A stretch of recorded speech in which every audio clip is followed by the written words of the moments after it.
Dear friends, ladies and gentlemen, I'm really very glad, I would say happy to be here with you at Europe's leading forum on development cooperation. Let me start by recalling the facts. Today, more than 60 million people in the world are forcibly displaced. Some of these people have fled war or terror. Others were born in displacement and know no other life than that of being a refugee. Dear friends, we are witnessing the highest level of displacement since the Second World War, having to deal with a crisis of an unprecedented scale. This is a global crisis, and this crisis, unfortunately, will stay for a long time. Sometimes I say that this era, this century, will be named by the historians of the future as the era of human mobility, for many reasons. Right now, we all face the same challenges, from trying to save lives and offer protection, to fighting smugglers and trafficking, and addressing the root causes of irregular migration. This is not business as usual. There is a clear need for an immediate, comprehensive, and coordinated response. It is not a coincidence that, for the very first time, the 2030 Agenda for Sustainable Development now includes migration. Nor it is a coincidence that global fora discuss migration as a top priority.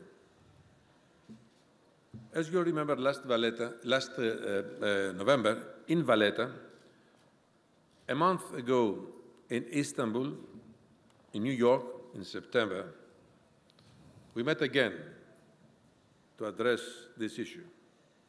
And I grasp today's opportunity to voice that all of us, together, the European Union, the United Nations, world leaders, decision makers, the civil society, and all key stakeholders shall use this political momentum to strive for turning migration into exquisite opportunities for development.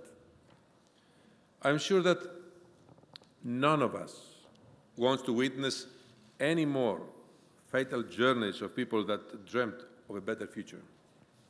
We must put an end. For this to happen, we need to work together. Countries hosting large refugee populations, countries of origin, and countries of transit. We are all confronted with enormous challenges. This is why, just a week ago, the European Commission has proposed a new partnership framework under the European Agenda on Migration. You may have heard about the so-called compacts. These are nothing more and nothing less than packages tailored to each of our partner countries' specific circumstances. I'm confident that this approach will help bring tangible benefits. Benefits for the refugees themselves, for the social cohesion of our societies. Addressing root causes of irregular migration is a great challenge which development cooperation can effectively address. But you will also agree with me about the great challenge of managing migration. This past year has been an unparalleled challenge for Europe, as it has been for other countries around the world hosting people in need of protection. Today, I call for a reinforcement of our cooperation. We can learn a lot from each other. We can help each other. On our side, we have already significantly increased the funding available for migration management over the past years. And we did not stop there. We are now proposing to increase funding even more, starting with the 500 million euros reinforcement of the Africa Trust Fund, an innovative tool established last November in Valletta. We are calling on our member states to match this to reach 1 billion. In fact, combining our forces, and I'm speaking about the European Union and its member states, a total of 8 billion euros can be made available to support these compacts for the next 5 years. And yes, we need to do more than that. We need to enhance opportunities in countries of origin so people are not compelled to leave. Here, today, is the right place to say that we need to reconsider our traditional models of development cooperation by also giving a much greater role to private investors. We will also shortly propose a new external investment fund, aiming to crowd in private investments in such countries, starting with Africa and the European Union's neighborhood. But the need for more financial support is only one dimension of our response. We also need structural, long-term solutions for those countries that are disrupted by instability, as well as for countries of transit and destination. Above all, we need long-term solutions for those vulnerable people that seek refuge. Ladies and gentlemen, I have said before that today's refugee crisis is a global challenge. Our joint response requires shared responsibility amongst all nations around the world. One concrete way of translating this responsibility sharing into action is by offering a resettlement to those in need. The European Union's member states have already committed to resettle thousands of migrants and refugees.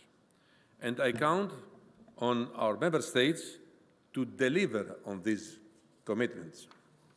But I hope to hear about such commitments by the rest of the world in September, during my participation to the United Nations General Assembly Summit on Refugees and Migrants. Opening legal ways to migrants is an indispensable element for stemming irregular migration. Of course, this goes beyond resettling those in need of protection. That being said, please be assured that Europe is not closing its borders to migrants. It never has and it never will. Quite the opposite. Every year, more than 2 million people are given residence permits for work, studies, family, or other reasons. Europe is an open and hospitable place. Nearly 15 million receive short-term visas. With 1 million non-EU students present, the European Union is one of the world's most attractive destinations. And we want to make it even more attractive in the future. A week ago, we proposed a revision of the EU Blue Card Directive to make it easier and more attractive for highly skilled workers to find a job in the European Union. This revision would also facilitate mobility. Mobility of high-skilled migrants within the European Union, while also allowing them leaving the European Union for certain periods and coming back without losing the blue card. In addition, the blue card specifically takes into account avoiding brain drain. This is exactly how migration can contribute to development and prosperity. But for this to work, we also need to send a strong joint message to the world that irregular migration will not be tolerated. An effective return and readmission policy is the best way to deter people from engaging into a dangerous journey. All these are building blocks of a sound and comprehensive migration policy. And we need to implement this policy together. This is the only way in which we can make migration one of the greatest success stories of the 21st century for the European Union and for the rest of the world. Thank you very much for your attention.